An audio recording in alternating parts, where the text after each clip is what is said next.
Hey guys, just had to quickly make a re-recording of what the demo we did in class today.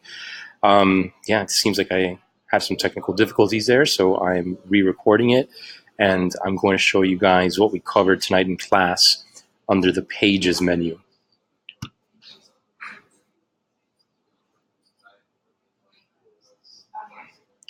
So let me begin with Settings, which is the section that we first covered.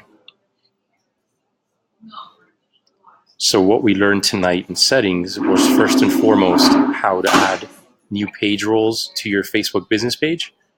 So when you click on the page roles menu, there you're going to be able to see your existing pages, and then you're going to be able to add additional pages, or rather additional admins or additional roles to your Facebook business page. So here you can see the existing admins or existing users or people who have access to your page. However, if you want to add brand new ones, you would either type the name, and what you'll likely see here are the names of people that you're already friends with on your personal page, or you can type email address, and that email will be sent to that person who you'd like to add or give a role to on your Facebook business page. Again, this little drop menu here kind of shows you all the different access rights you can provide. It's in order. It's in order by hierarchy. So admin being the highest one means they'd have access to do everything. So keep that in mind when assigning roles to people. Then if you want to change roles to existing users, you do so here. Click on the edit button, and then you'll see the drop menu there once again, and just select the new page role you want to give to that existing user. So that was the page roles demo. The other thing we covered tonight in class was related to messaging. So with messaging, what I showed you guys to do was how to create an automated response for first-time messengers. So if you scroll down here, we'll go to the show a messenger greeting option. And again, this is going to be viewed by people messaging you for the first time. So Facebook is going to have a default message there for you, but you can modify that just by clicking on change and then just editing the text within this box here. And you can now personalize it, add the message that you want it to read. Some of the suggestions we spoke about in class tonight were related to giving people a more direct line of communication. So maybe you want to share your phone number or an email address. That way now you've captured that email address and you've acquired a new marketing asset with that new email address. So get creative with it here. You can definitely add a personalized touch, but give them a more direct line of communication to you. This is someone who's contacting your business and already has a pretty high level of intent.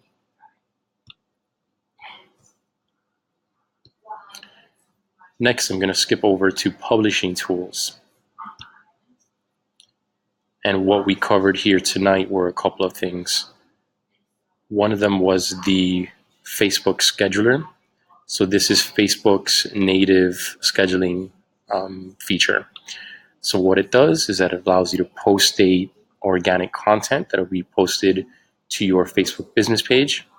So you're going to go to schedule posts, hit the create button.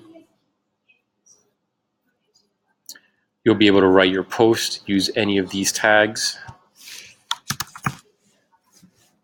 And then when you click schedule, you'll be able to choose the date and time in which you want it to be published. So this is pretty straightforward. Click on the calendar to choose the date, and then choose the time that you want it to post, and then hit schedule. Once you've hit scheduled, you'll see it now listed here on your scheduled posts table. If you change your mind about a post, you either want to delete it or reschedule it, click on it, click the drop-down menu. There you see the date that it was originally scheduled for. If you remove the schedule, that means it'll post immediately. You can reschedule it to schedule it at a different date and time, or if you want to just delete it altogether, you can do so by clicking delete. So let me delete this one so that it not go out. And that is your scheduler. So again, it allows you to schedule and post date content on your organic content. These aren't, remember, these are not ads. This is organic content that'll post to your business page at the date and time chosen.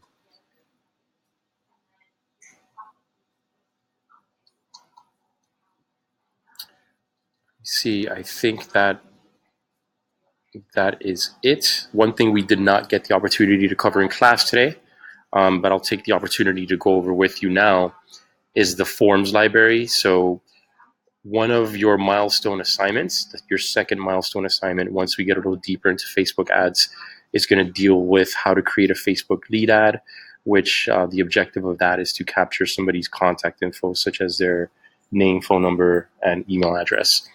And you're going to do that through some forms that you're going to be designing.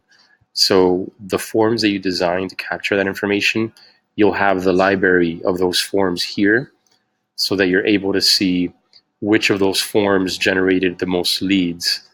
So it's a good way to sort of examine, what were the particulars and the features of that form that made it most successful, and also to let you know which is the one that you then want to continue using, the one that's generating the most leads for you.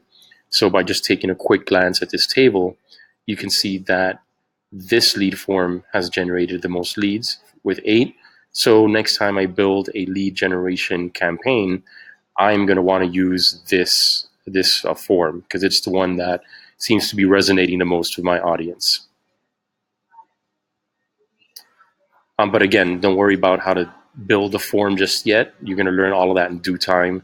But this is where you can compare and contrast which have been the best performing forms.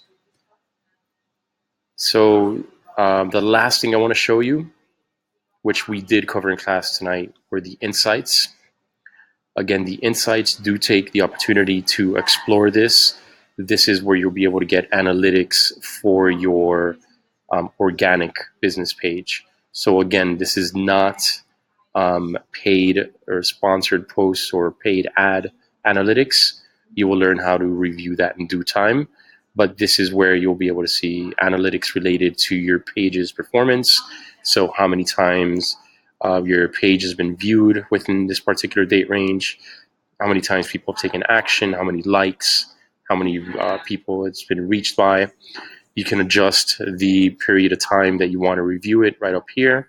So if you want to look at today's, yesterday, the last 27, and the last 28 days of data, you can do all that there. Also, please note you have the option to export this data, so you can easily export it into an Excel file if you want to build your own tables and maybe your own graphs with this data. So that about covers everything that we reviewed together in class. Again, I'll be posting, this will be available to you in Google Classroom, but you already knew that because that's where you're watching this. Anyways, if you have any questions, please reach out to your coaches. I'm always available to you as well. So, if there's anything that you'd like for me to clarify that you saw or learned on this video, just let me know. If not, I'll talk to you guys soon. See you next Monday.